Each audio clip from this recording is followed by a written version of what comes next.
अब देखें मालिक्यूल्स दो किस्मों में पाए जाते हैं, ठीक है। एक को हम क्या कहते हैं, माइक्रो मालिक्यूल्स, और एक को कहते हैं मैक्रो मालिक्यूल्स। माइक्रो जो होते हैं, माइक्रो का मतलब होता है स्मॉल, ठीक है, स्मॉल इन साइज़ होते हैं। मैक्रो का मतलब होता है लार्ज इन साइज़, यानी कि लार्ज मैक्रो कहते हैं, ठीक है। जैसे स्टार्च है, प्रोटीन है, ये लार्ज इन साइज़ होते हैं, तो इसे हम मैक्रो मालिक्यूल्स कहते हैं। जैसे आपके पास कार्बन डाइऑक्साइड है या वाटर जो है वो मौजूद है, ये आपके पास क्या होते हैं, माइक्रो मालिक्यूल्स कहलाते होते हैं, ठीक है। नेक्स्ट उसके बाद देखें, फिर हम मालिक्यूल्स को क्या करते हैं, दो हिस्सों में तकसीम कर देते हैं। एक को हम नाम देते हैं ऑर्गेनिक मालिक्यूल्स, और एक को हम कहते हैं इनऑर्गेनिक मालिक्यूल्स, ठीक है।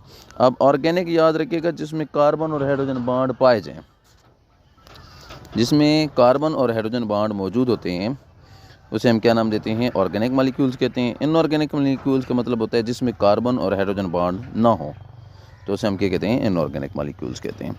अब मालिक्यूल्स मिलके क्या बनाते हैं, ऑर्गेनेलीज बनाते हैं, ठीक है।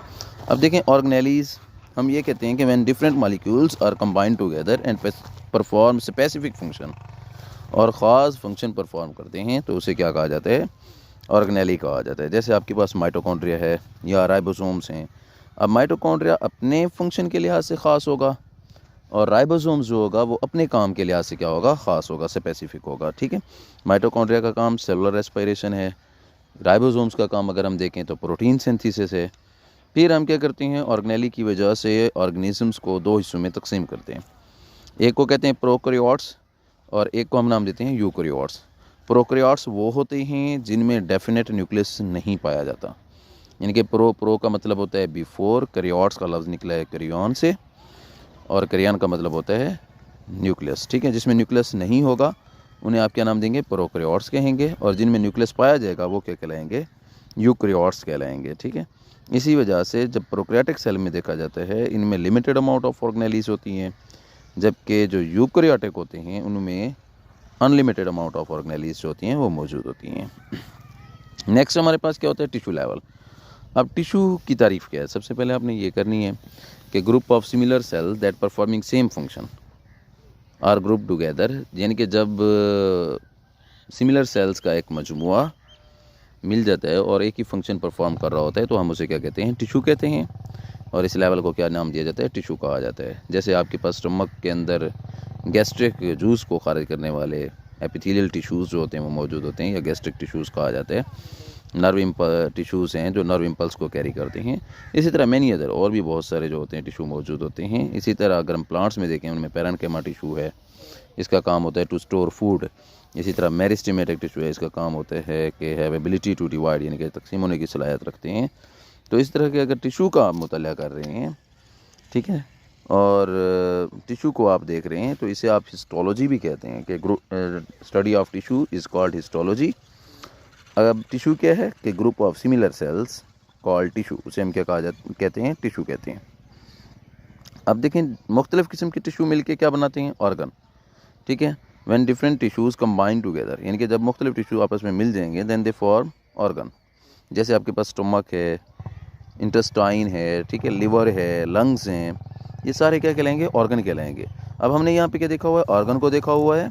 ऑर्गन जो होते हैं वो मुख्तलिफ टिश्यूज़ के बने होते हैं, जैसे एपिथेलियल टिश्यूज़ हैं, गैस्ट्रिक जूस को खारिज करते हैं, ये mixing and churning of food में इन्वॉल्व होते हैं। जैसे आपके पास मस्कुलर टिश्यूज़ हैं, इसके ये कंट्रैक्शन में इन्वॉल्व होते हैं, जो इनके स्टमक की जो पोस्टीरियर साइड है ना, तो वहाँ पे ये क्या होते हैं, कंट्रैक्ट होते हैं, जिससे खुराक जो होती है वो क्या होती है, ग्राइंड हो जाती है। तो ये काम किसका हो जाता है, ऑर्गन का हो जाता है। अब स्टमक क्या है, एक ऑर्गन है, यानी कि हम असल में ऑर्गन का एक फंक्शन पढ़ रहे हैं।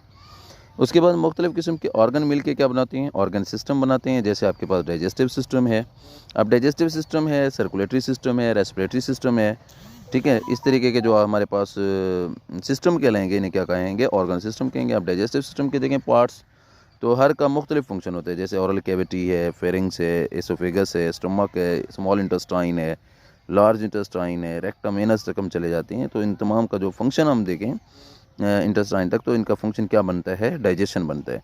अब डाइजेशन असल में ऑर्गन सिस्टम का फंक्शन है, ठीक है।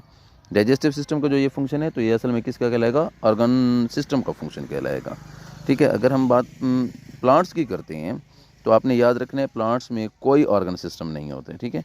इसके अंदर ऑर्गन पाए जाते हैं, जैसे stem, leaves, roots, flower, seed ये मौजूद होते हैं।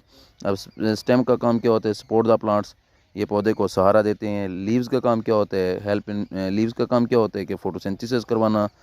और रूट्स का काम क्या होता है? प्लांट्स को गाढ़े रखना ज़मीन में, anchor and absorb the materials, minerals, यानी कि ज़मीन से क्या करते हैं? मिनरल्स को एब्जॉर्ब करवा रहे होते हैं। फ्लावर हैं या सीड है, इनका काम क्या होता है? ये रिप्रोडक्शन में इन्वॉल्व होते हैं। ठीक है, थैंक यू वेरी मच।